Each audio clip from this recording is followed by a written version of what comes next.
హైదరాబాద్ లో కన్సల్టేషన్ మరియు 3,500 రూపాయల colour Doppler test Avis hospitals లో ఉచితంగా పొందండి. నమస్తే రమగారు. నమస్తే జయ. రమగారు, ఇప్పుడు ఈ దసరా పండుగకు సంబంధించి కొన్ని అనుమానాలు, సందేహాలు, కొన్ని ప్రశ్నలు మనకి చూసే ఆడియన్స్ దగ్గర నుంచి కూడా చాలా సందేహాలు ఉన్నాయి రమగారు. ధర్మ సందేహాలు ఒక్కొక్కటి మీ ముందు పెడతాను. ముందు ఒక మాట చెప్తాను. చెప్పండి. ధర్మ సందేహం అంటే, ధర్మం అంటే ఏమిటి? నీతి, నిజాయితీ, ఏదో పూజా విధానం, సంప్రదాయం కదా. మనం ప్రతిసారి చెప్తాం స్వధర్మే నిధనం శ్రేయ.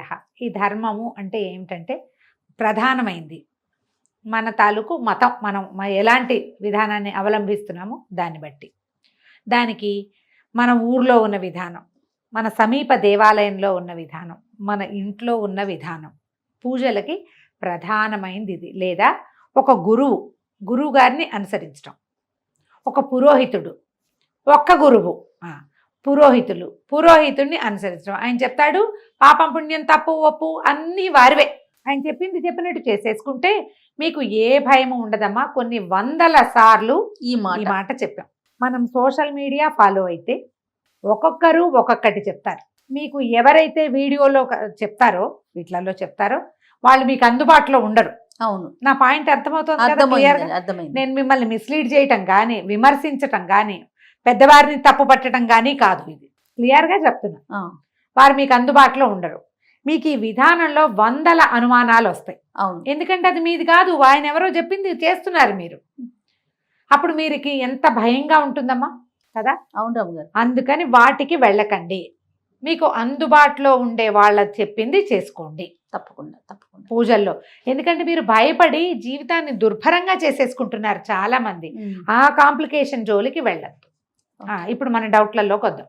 కలశం పెట్టుకుంటాం కదండి, కలశానికి ప్రత్యేకించి ఏమన్నా పూజ చేయాలా, నివేదన పెట్టాలా, అసలు కలశాన్ని మనం ఎలా తయారు చేసుకోవాలి? దేవి భాగవతంలో కలశం గురించి ఒక వివరంగా చెప్తారు.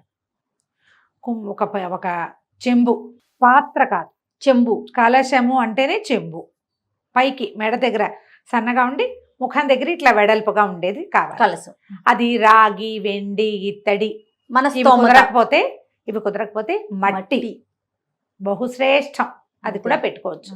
ఈ పెట్టుకున్న పాత్రని శుభ్రంగా ఉండాలి, అది బాగా చక్కగా తోమి పసుపు రాసి బొట్టు పెట్టి దాంట్లో జలం కానీ ధాన్యం కానీ నింపాలి. జలము లేదా ధాన్యము, నీరు, ధాన్యం. అక్షతలు వేయాలి. పసుపు కుంకుమ కూడా వేసుకోవచ్చు. దానిపైన పంచ పల్లవాలు అంటే అండి మర్రి, రావి, జువ్వి, మేడి, మామిడి 5 ఇవి పెట్టి దాని మీద ఒక నారికేళం, ఒక కొబ్బరికాయని పెట్టి దాన్ని అలంకరించి మనం ఏ స్వామినైతే పూజిస్తున్నామో, ఏ అమ్మనైతే పూజిస్తున్నామో ఆమెను అందులో ఆవాహన చేసుకోవాలి. ఓకే. అయితే ఇప్పుడు మర్రి, రావి, జువ్వి, మేడి ఇవన్నీ దొరకవు. మనకు సులువుగా దొరికేది ఏమిటి? మామిడి. తమలపాకులు పెడుతున్నారు చాలా మంది. అవునండి, తమలపాకులు చెప్పబడలేదు, మామిడి చెప్పబడ్డాయి. మామిడి సులువుగా దొరుకుతుంది. ఈ మామిడి ఆకులు పెట్టి దాని మీద కొబ్బరికాయ పెట్టుకుంటాం. దాన్ని అలంకరణార్థం వస్త్రం ఏదైనా చక్కగా మడత పెట్టి దాని మీదకి పెడతాం. దానికి బొట్టు పెట్టి అలంకారం చేసుకుని మనం ఏ స్వామిని పూజిస్తున్నామో సత్యనారాయణ స్వామి వ్రతాల్లో చేసుకుంటాం. ఇందులో సుగంధ ద్రవ్యాలు వేయాలి ఈ కలశంలో అని చెప్పబడలేదు. సుగంధ ద్రవ్యాలు వేస్తారు, ఏలక్కాయలు, బెల్లము అవి ఇవి కదా వేసుకుంటున్నారు చాలా మంది. అది చెప్పబడలా. మీకు అవన్నీ ఆసక్తి ఉంటే మీ ఇష్టం, కానీ విధానం అయితే ఇది. ఈ కలశాన్ని పంచపల్లవాలతోటి కలశాన్ని ఏర్పరచడం అని చెప్తారు.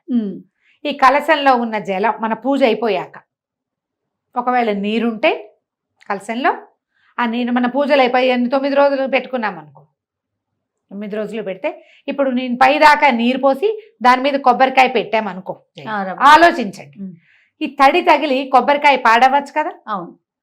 9 రోజులు ఉంచుకుంటాం. ఈ దసరా 10వ రోజును తీస్తాం, లేదా 9వ రోజు రాత్రే ఉద్వాసన చెప్పి తీసేస్తాం.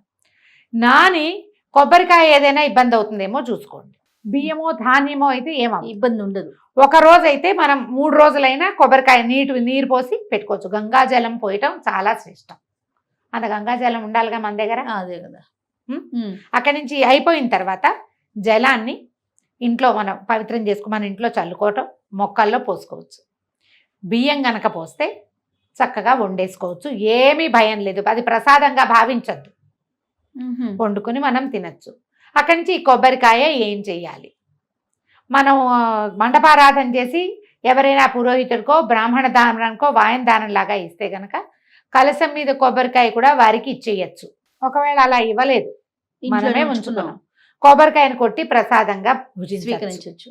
ఆ కొబ్బరికాయను అలాగే దాచాలి, పూజలోనే ఉంచుకోవాలి అనుకోకండి. కొబ్బరికాయలు అవి పూజలో ఉంచుకుంటే కొన్నాళ్ళకి పాడవచ్చు, ఎండిపోవచ్చు. ఆ డొలక ఏం చెయ్యాలి, ఆ డిప్ప ఏం చెయ్యాలి, డిప్ప కూడా ప్రసాదమే, అలా భావించదమ్మా. అన్ని కాంప్లికేషన్స్ చేసుకోకండి. పైన మనం జాకెట్ ముక్క రవిక పెడతాం కదా, దాన్ని దాన్ని మనం పురోహితుడికి ఇస్తే రవిక పట్టు కూడా వారికి ఇచ్చేస్తాం. లేకపోతే మనం కుట్టించుకోవచ్చు. ఓకే, మనం కుట్టించుకోవచ్చు.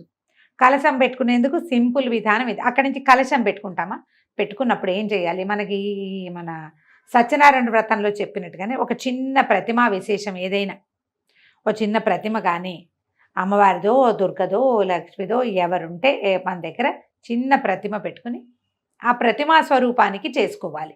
ఆ ప్రతిమకి మనం పూజ చేసుకోవాలి. ప్రతిమకి ఇప్పుడు కుంకుమ పూజ, ఇంత కలశం మీద ఇట్లా కుంకుమ చల్లలేం కదమ్మా, కాబట్టి చిన్న ప్రతిమ కనుక పెట్టుకుని ఆ కలశం పెట్టి కలశం దగ్గర ప్రతిమా విశేషం పెట్టుకుని మనం గౌరీదేవిని పెట్టుకోవచ్చా, గౌరిని పెట్టుకోవచ్చు. గౌరిని పెడతాం. గౌరితో పాటు ఒక చిన్న ప్రతిమ పెట్టుకుని, ఇప్పుడు నువ్వు అభిషేకం చేయాలనుకుంటావు, కలశానికి చేస్తావా, చేయలేము. గౌరీదేవి పసుపుతో చేసిన గౌరికి చేయలేకపోతాం. ఇప్పుడు ఎవరికి చేయాలి, ప్రతిమకి. ఒక చిన్న ప్రతిమ మీరు ఒక బంగారుదో వెండిదో రాగి అమ్మవారివి రాగివి దొరుకుతాయి, చిన్న త్రిపుర సుందరి అవి వేసి వెనకాల శ్రీచక్రం వేసినవి, అటువంటిది ఏదైనా ఒకటి తెచ్చి పెట్టుకోండి. శుభ్రంగా తోమేసి పెట్టుకుంటే మనం ప్రతిసారి పూజలో పెట్టుకుంటాం, మళ్ళీ తీసి మన పూజలోనే ఉంచుకుంటాం. ఏటా కొనుక్కోవాలి అక్కర్లేదు, కొనుక్కోవాలన్న ఇదేం లేదు. మన ఇంట్లో ఉన్న ప్రతిమ శుభ్రం చేసుకోవటం, మనం ఆవాహన చేసేటప్పుడు ఆ ప్రతిమా విశేషంలోకి కూడా అమ్మవారిని ఆవాహన చేసుకోవటం. ఇప్పుడు ప్రతిమ కావాలి కదా మనకు ఒక స్వరూపము. ఆవాహన అంటే ఒక విషయం అమ్మగారు, ఇప్పుడు మనకి బయట ప్రతిమలు కనిపిస్తా ఉన్నాయి, కలశం మీద పెట్టడానికి అమ్మవారి ముఖంతో చక్కగా మొత్తం పూర్తిగా అన్ని ఉన్నట్లుగా, ముఖం కళ్ళు ముక్కు అన్ని శరీరవయవాలతో ఉన్నట్లుగా కనిపిస్తా ఉన్నాయి. అది పెట్టుకునేటప్పుడు ఏమైనా ప్రత్యేకమైన నియమాలు పాటించాలా, అది ఎవరిమైనా పెట్టుకోవచ్చా? అవి కొత్తగా వచ్చినాయి కదా జయ, అదేంటంటే స్పాంజిలు కూరి, గుడ్డలో స్పాంజ్ కూరి చేసింది. ఊరికే అలంకరణార్థమేనమ్మా, అలంకారం కోసమే. మీరు అలంకరించుకున్న దాన్ని ఒక స్వరూపంగా మీరు అనుకుంటున్నారు, తర్వాత అన్ని తీసేస్తారు ఏ ముక్క కా ముక్క, అవునా కాదు? అవును రమ్మ గారు. ఇప్పుడు అందుకని దాని బదులు జల కలశం పెట్టుకోండి.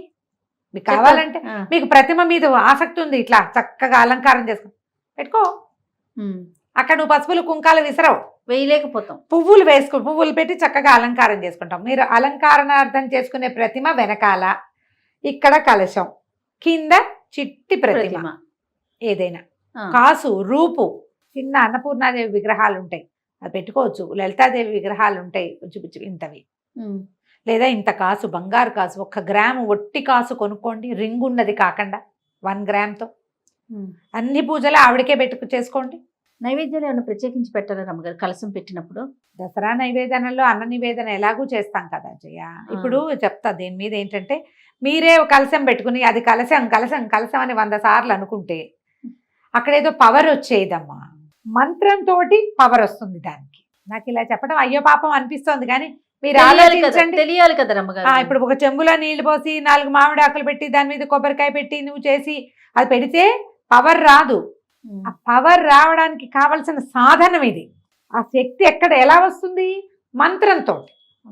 నువ్వు అది చేయకుండా అది లేనప్పుడు దీనికి ఎట్లా వచ్చి? అందరికి మంత్రాలు రావు కదా రమ్మగారు, మరి ఎప్పుడు ఏంటి చెప్పండి. అందుకని చక్కగా పుస్తకంలో ఉన్న పూజా విధానం ప్రకారం ఓ ప్రతిమ పెట్టుకోండి, ఇది పెట్టుకోండి అని చెప్తే అంత మటుకే చేయండి అమ్మా, ఎక్కువకి వెళ్ళొద్దు. 2 కావాలంటే కష్టం కదా. ఇప్పుడు నువ్వు అలా పెట్టి కావాలంటే పురోహితుడిని పెట్టి చేసుకోండి. దసరా నవరాత్రులు ఆయన చేస్తాడు ప్రాణప్రతిష్ఠ మంత్రంతో. మంత్రం ఈ పూజే నువ్వు కావాలంటే చక్కగా పువ్వులతో అలంకారం చేసి చక్కగా యాదేవి సర్వభూతేషు మాతృరూపేణ సంస్థిత ఇది చదువుతుంటూ వేసుకుంటుండు. చదివిన దాని ఫలితం వేసిన దాని ఫలితం తప్పకుండా వస్తుంది, అంతే కదా. చక్కగా స్తోత్రాలు చదువుకోండి. ఈ కలశము ఆవాహన లాంటివి పెద్దవి రానివి వచ్చా మీరు హాయిగా చేసుకోండి, మీకు ప్రశ్నలే ఉండవు. వచ్చిన వాళ్ళకి బాధ ఏముంది? అంతేగా. బాధ లేదు కదా. అవును అవును. ఇది చెప్పాలనిపిస్తుంది జయ. ఏంటంటే మేము కలశం పెట్టి పూజ చేస్తాము అలాంటివి చెప్తూ ఉంటారు అందరూ. కలశం పెట్టుకోండి అని చెప్తారు పెద్దవాళ్ళు కొంతమంది. దాన్ని చేసేయాలనిపిస్తుంది. అది ఎట్లా చేయాలో తెలియదు. అవును. ఏదో చేయటం వల్ల మనకి ఏదైనా వచ్చేస్తుంది అనుకోవద్దు. చేసేది శ్రద్ధగా చేయాలి. డాంబికానికి పోవద్దు. డంబాచారంతో గ్రాండ్ అని చేసేదాంతో ఫలితం రాదు. ఓకే. మీరు చేసే కాస్త చిన్నది ఎప్పుడూ చేసుకునేది రెగ్యులర్గా, శ్రద్ధగా, నియమంగా, ఆసక్తితోటి, ప్రేమతోటి భగవంతుడి మీద నమ్మకంతో చేస్తే సరిపోతుంది. నువ్వు ప్రేమతో డంబాచారం చెయ్యవు. నువ్వు డంబాచారం ఎప్పుడు డంబం కోసం, గొప్ప కోసమే చేస్తావు. అంతే. కరెక్ట్ అండి. కదా. అవునండి. ఆలోచించి దిగండి దేంట్లోకైనా. చక్కగా ఓ పురోహితుని ఏర్పాటు చేసుకుని చేసుకోవచ్చమ్మా. ఎంత బాగుంటుందో. దసరా ఉత్సవం నాకు ఎంత సరదానో అట్లా చేయాలని. అవునా. ఇంట్లో కుదరదు అట్లా. కానీ నేను మాకు పాఠశాలలో చక్కగా అసలు ఎంత బాగుంటుందో, బహుపరాకులు చెప్తూ ఎంత బాగా చేస్తారో. మంచి వేద విద్యార్థులు చాలా మంది ఉన్నారు. చాలా బాగుంటుంది. ఖచ్చితంగా ఒక రోజైనా వెళ్ళి నేను మొత్తం సేవాకాలం అంతా కూర్చుంటాను అక్కడ. ప్రతిరోజు వెళ్ళైపోతాను. కానీ మనం చక్కగా ఇంట్లో మామూలు పూజ చేసుకోండి, సింపుల్గా పూజ చేసుకుని ఏదైనా చదువుకోండి. సాయంకాలం ఏ శంకర మఠానికో ఏ దేవాలయానికో వెళ్ళి మొత్తం పూజ అంతా చక్కగా మంత్రం చక్కటిది వినండి. ఆ పవర్ అందులో ఫీల్ అవుతారు మీరు. అవును. ఒక స్పెల్ లాగా ఉంటుంది, అందులోకి వెళ్ళిపోతాం. దానివల్ల చాలా ఫలితం వస్తుందమ్మా. సంతోషం రమ్మ గారు. నమస్తే.